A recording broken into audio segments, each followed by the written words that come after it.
My offering this week is it's a red. It's a red. It's a partially red, because for some of y'all that follow us, a lot of my books sometimes be reference books or books that I take parts of for some of the work that I do. I work retreats. I set up retreats and personal development, professional development spaces for people. So a lot of the books that I have, sometimes I'll pull references or things from that to be able to further along those programs. So this book was one of those books. I saw it. I was getting a bunch of books on the same topic. So I tried to be a little diverse, pulling from different authors. I didn't want books that all said the same thing. I wanted people's individual opinions. So, I pulled from some that were for, some that were for, some that were against, some that were skeptical. And I pulled all these books out, and this is one of them, and it's become one of my favorites. And it's actually one that I'll be doing a small live talk about some of the individual parts and steps in this, because it's important for everybody. So my book this week is Quest, a guide for creating your own vision quest, by Denise Linn.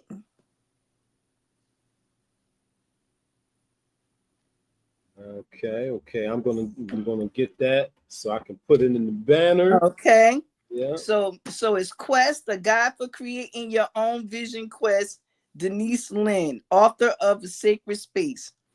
And how our book is tied is it talks about dreams as a form of doing a vision quest. And I just find it fascinating that we decided to bring this today. So I was going to open by saying I don't dream a lot, that I can remember. And when I do dream and I remember only parts and pieces. And and for those who know me, they know I could be very silly. So sometimes my dreams are very reflective and show me silly stuff, but it be serious. So last night I had one of these dreams that actually made me think about it when I rose. And it was I was in this space with all these other people, and there was food like everywhere, like a smorgasbord of food, right? And they were in these beautiful bowls and everything like that. And it was like how when you go to a concert and they have smoke on the stage, it was like smoke on the floor, but like it was surrounding the food, so the food looked all mysterious and delicious.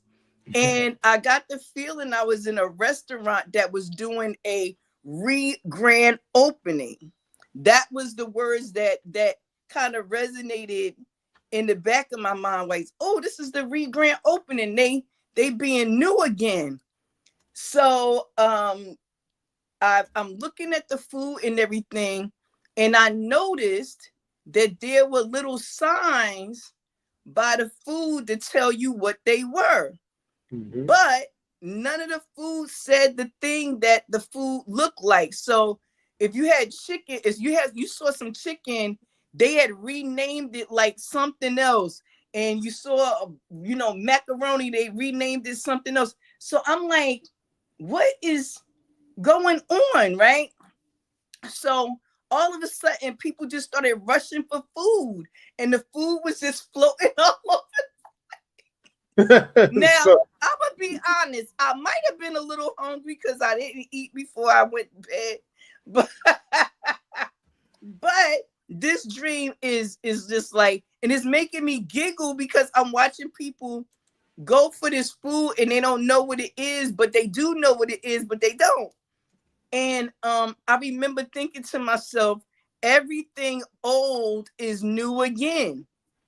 and I thought about reopening. So when I rose, that was the thought that I rose with. When I opened my eyes, I was like, wow, everything is new again.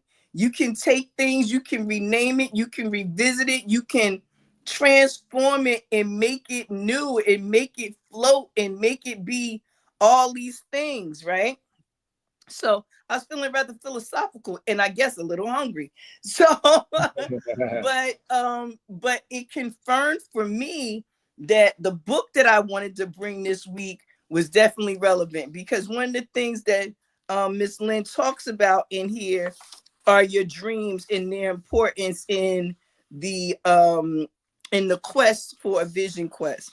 So why this book? So before I do all that, let me just let you know this book was done in 1997. I got the book around 2000. And the reason I remember that is because, like I said, I was working on a very specific project at the time. Let's see what it has to say here. It says, for centuries, ancient cultures embarked upon rites of passage to gain entrance to the spiritual realms and reach self-knowledge. These extraordinary mystical odysseys into nature provided insight, healing, and life direction. They were very powerful acts that could change a person forever. With the passing of time, this ancient rite has almost been lost. Therefore, very few people truly understand what forces motivate their life and shape their destiny. International lecturer and healer Denise Linn draws on her Native American roots as well as teachings of other cultures to create an eclectic but very carefully crafted spiritual program for anyone wishing to venture on their own retreat.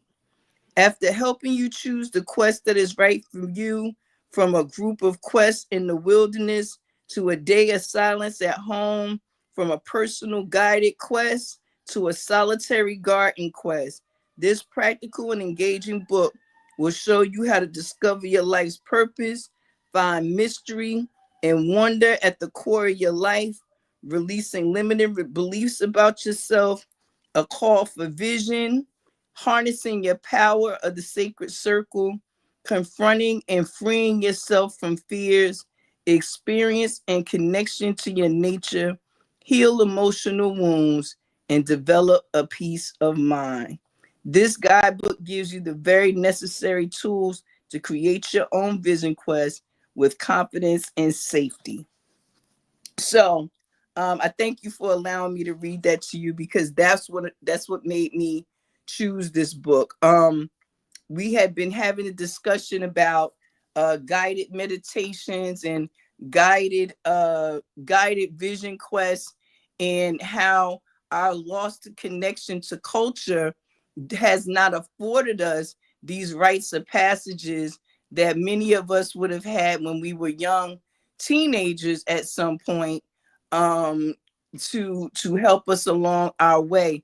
As it says, look at your purpose, much like you said, your why, and all these different things. So that was the reason I chose this particular book, because what she does here, like unlike some of the other Vision Quest books, is while she'll give you a structure you can follow, she teaches you how to create your own, and the importance in creating your own, and the importance in understanding the symbology, the tools and things that you use to create in the space of your vision quest.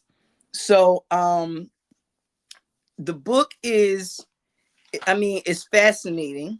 It has let me see, 7 chapters, very short, notes, further information with some references, and an index, 255 pages. As it says, she has a native background. Um, one of like I said, one of the reasons I picked this was because I'm very much about creating my own thing. And no disrespect to her or any of the other people working in this space, but sometimes I find it challenging to relate to people who, while they may identify, you know, with some of the cultural and, you know, ethnical things that, you know, that I hold in myself and envision myself as, it's difficult to take information from them sometimes because, you know, a lot of times, you know, our own information is regurgitated to us, watered down to us, and further shows the disconnect that many of us have from the land and from our natural way and our natural culture. So sometimes it's hard for me to receive some of that information from people who were part of the stripping of that in the first place. So that's just my own personal thing. As they say, this opinion is not that of UnRead. It is it is rules. I just, you know, so creating my own space and finding my own way to connect in Vision Quest was very important to me, especially at that time. So again, she does give some structure in here about you know, the different type of vision quests, and under, you know, she talks about guided quest, support group quest, independent quest, alternative quest, garden quest, indoor quest, days of silence, and pilgrimage. I have done several kind of quests along my journey. And I can't say that one works better than another. What I will say is that each has offered me something of value that I was able to bring back and use to deepen my connection with myself, with nature, and with my goals.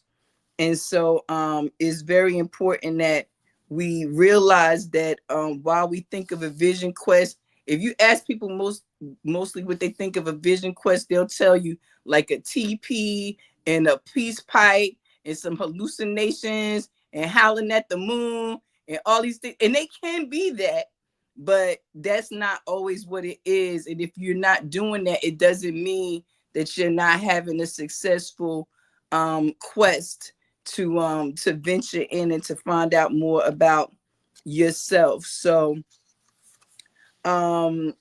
she talks about the different steps, like I said, the different forms of things, and she goes into the steps of a pilgrimage because, you know, vision quests usually are done staying in one place, but pilgrimage are actually walking vision quests or traveling vision quests. So she goes a little bit more into what that requires, and even gives a checklist of things that you should bring with you on a pilgrimage quest. I'm gonna mention this and then I will stop for a second and take any questions. Much like many things that you do that will set you up for that, the best inner lessons that you can have, there's a preparation time. So before anybody that's done a vision quest, and if you've done a vision quest and you're in the and you're watching right now, or even if you watch later, share your vision quest experience with us. For some people that have had vision quests, they go into the vision quest like right away. But for a lot of people, what they do is prep. It's much like fasting, you know. So there's an aspect of that. There's a lot of introspection and intention setting, things you want to let go. All these things you kind of sit down with and shape and mold before you begin these vision quests. And she does have a section in here where she gives you 30 days of activities that you can do to prepare yourself for a quest. So days 1 through 7, She's working with the air element, your mental self, from days 8 to 14, water, your emotional self, days 15 to 21, fire, your spiritual self, and days 22 to 28, your physical self. And for those of you who understand, um, I said 28 days, and this is because it follows the path of the moon. And she does give some suggestions, and again, they are suggestions on what phase of the moon you can start in. And she does even give a little bit of detail of the different kind of results you can get depending on if you start on a full moon, a new moon, a crescent moon, a waxing moon. And I thought that was pretty interesting. So I'll stop right here right now. And again, this is Quest, a guide for creating your own vision quest. Denise Linn. Okay. Beautiful picture there. I love that. Yes, yes, the forest and the trees there. Absolutely, absolutely, absolutely. And I'll talk a little bit about that when we resume the conversation. So Nick, have you ever done a vision quest before? I don't think so. Not by that name at least. Mm-hmm. Yeah, I don't think. Yeah, I'm not familiar with the concept. Oh, okay. That's, well, you know what? That's great. And I'm glad that I was able to bring something that you haven't tried yet, because it's Mhm. in one of those, in knowing you, the years that I have, one of the things we have in common is we are always looking for ways to refine ourselves, be a better version of ourselves. And this is just another great tool for our bag to be able to, have something else to help us to get to know ourselves better, which in turn helps us heal ourselves, and also helps us to do, our duty of uplifting fallen humanity by example. You know what I mean? So I really do, I really do appreciate being able to come across this, and this being one of the topics that I actually really truly um love to talk about, because this is what I do in my work professionally and privately, is setting up retreats and spaces and sacred spaces for people to be able to do this kind of work. Yeah, yeah. I definitely have to make sure I follow up and tune in and tap into that extended that extended build that you do on this work whenever you do that live, because I'm definitely intrigued and want to learn more about this. Absolutely. I'll be glad to make sure I share all of that. Hmm. Yep, yep. And Mhm. Creative Space TV said she's thoroughly enjoyed this. Yes, Yep, thank yep, you. as Thank you. well. Thank Yep, you. Thank you. Thank you. Glad to have you here. Make sure you come back. Make sure you come back. yep, yep. So But yeah, yeah. That's all we have in the chat. So if you want to keep rocking and tell us some more about get into the book cover and the other details you wanted to share, go on absolutely, right ahead. Go for it. absolutely, absolutely. You know, I I love, like I said, I love this because she does give some examples of what it can look like, excuse me, to go out in nature and do these things. So tapping into her Native American side, she leans towards that culture's ritual of, or their process of doing a vision quest, which is usually a person going out in nature alone, or in a group, depending on which type of quest they decide to create, and staying out there for up to 4 days, with no cell phones, no TVs, no radios. Usually people take an instrument, or something like that, but for no electronics, right?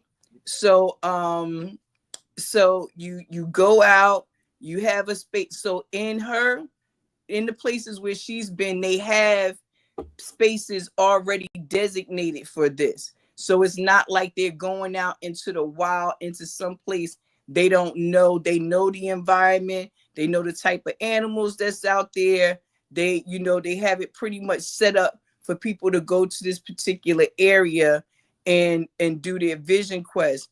If someone was creating their own vision quest, they would have to find a location for themselves to be able to go out and do a vision quest in nature.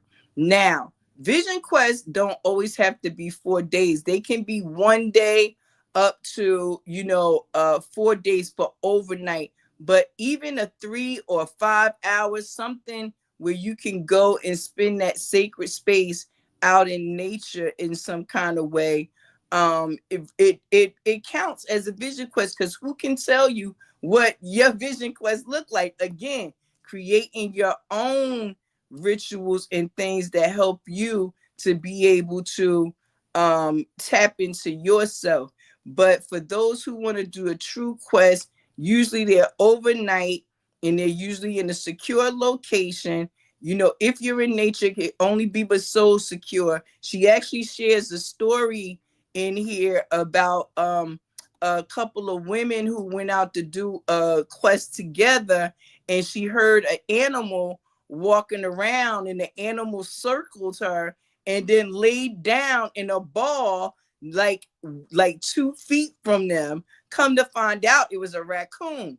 Now I know raccoons, I probably wouldn't have stayed, but that's just me, but again, she is the fact that the raccoon didn't bother her and it didn't bother them. They took that as a sign, something symbolic, of this raccoon, because again, much like everything in nature, it has symbology to it. And so it goes back to your book talking about symbology.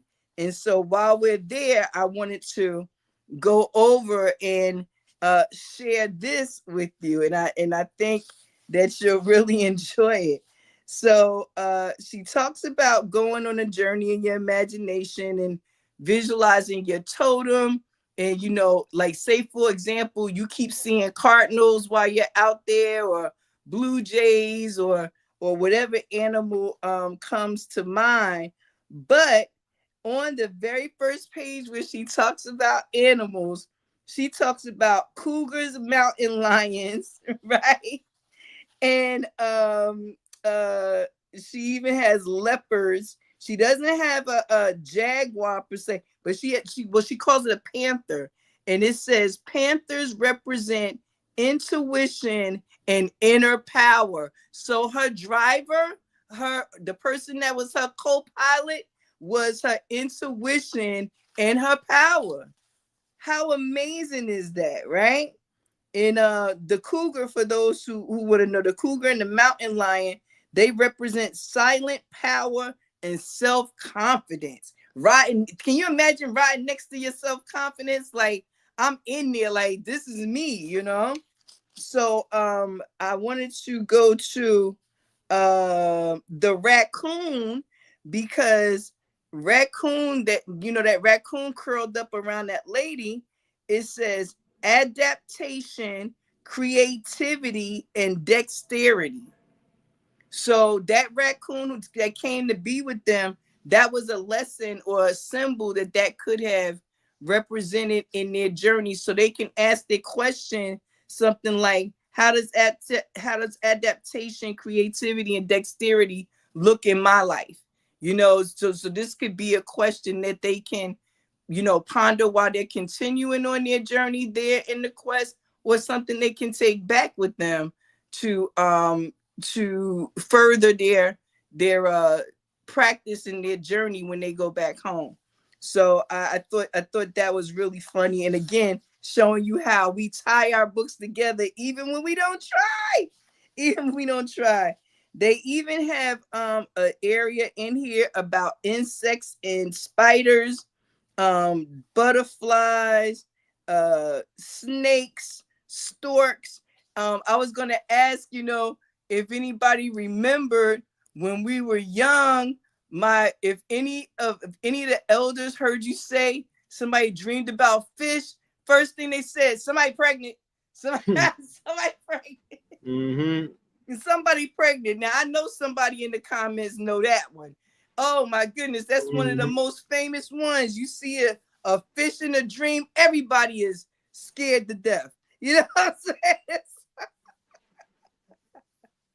I love this one, which, you know, some of these things that you would see on a dream or in a vision quest almost seem like it's like, duh, of course that's what it means. For example, you see an owl, it talks about wisdom and being a visionary.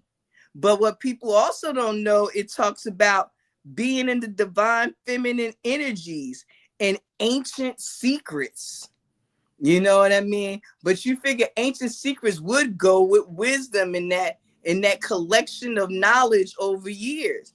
So peacocks and hummingbirds, I just really think this is a great little addition to her book. And I actually wish that she would have went a little bit further with that, but she would have been here all day. She would have been there all day because it can mean so many things.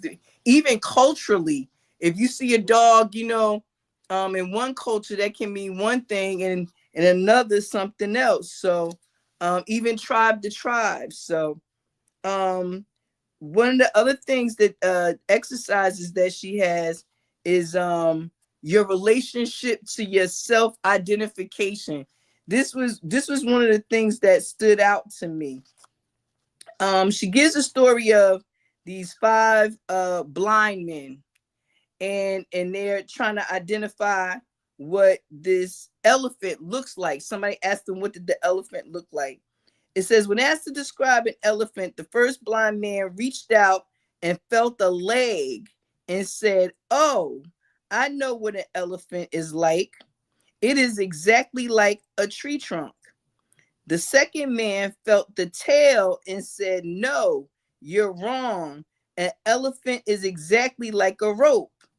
The third blind man touched an ear and said, an elephant isn't a tree trunk or a rope. It's like a lotus leaf. And the fourth blind man touched the tusk and said, oh, friends, you are mistaken. An elephant is made of bone. And then the fifth man touched the trunk and said, everyone is wrong. I've touched the elephant and it's just like a snake. All the men were right. And yet what they experienced was only a part of the whole. We all have different identities we take on at different times in life, and they are only part of the whole. Sometimes we identify with our bodies. Sometimes we identify with our possessions. Sometimes we identify with our family. A man who runs into a burning building to save jewels is identifying more strongly with his material goods than with his body. One who has lots of cosmic surgery is also identifying with the self and the body. To begin to loosen your hold on your identity that it has on you, you must examine it. Who are you?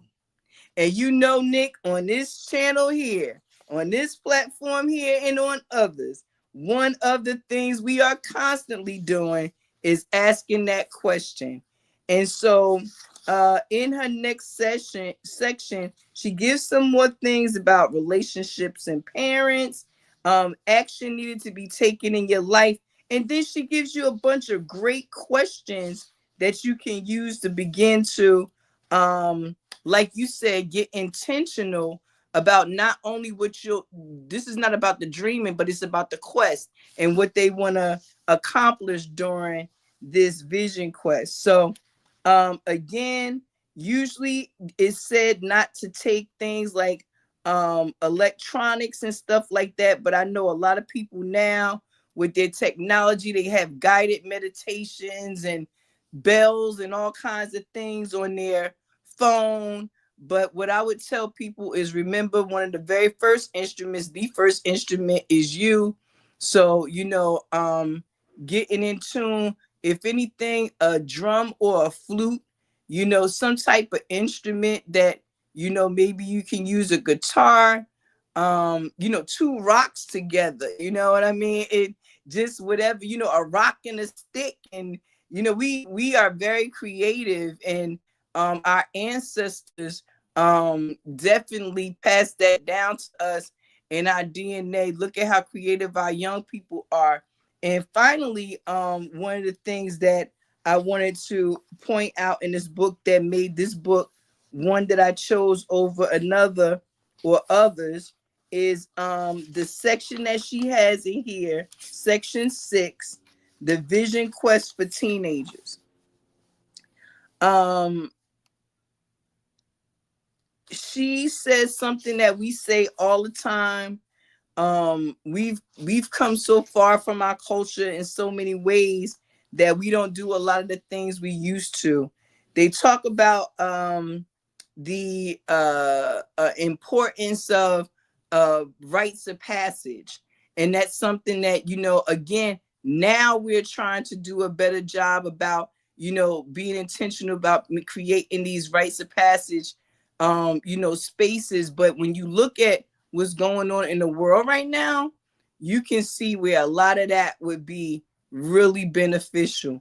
But in this quest, what I thought was important was this right here.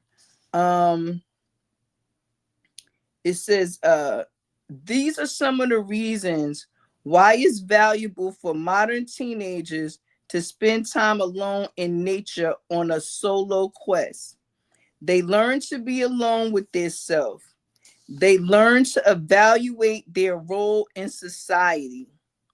They learn to feel a sense of independence, gaining inner peace, overcoming your fears, learning the value of solitude, truly experiencing nature, having time away from the clock and commitments, getting to know yourself better. It says most teenagers are not accustomed to being alone. And the part that stuck out to me was evaluating your role in society. She talked about before, how we see ourselves. I truly am of the thought that if these children saw with different eyes the way that they behave in the streets, they would be ashamed of themselves. But that will only come from them having a idea of who and what they want to be and how they want to show up in society. In a vision quest, a rite of passage, we know that these things are taking us from childhood into manhood and womanhood and helping us to decide what kind of people we want to be. And so it's very intentional, much like with the dreaming, much like going in here with these vision quests. Being intentional is everything.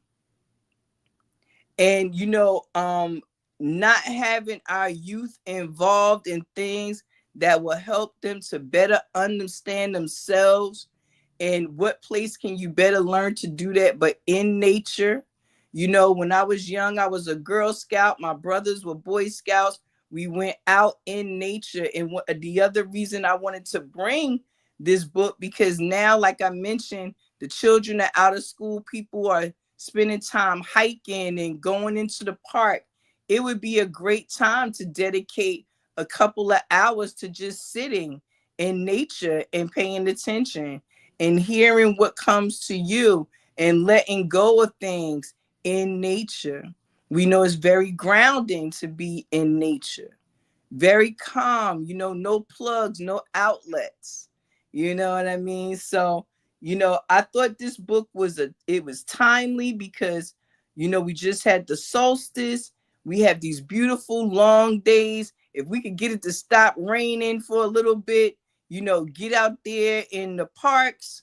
You don't have to go in, to the most remote part of the woods, but it's nice to just go someplace where You won't be interrupted, and you can just sit for a moment and have some time.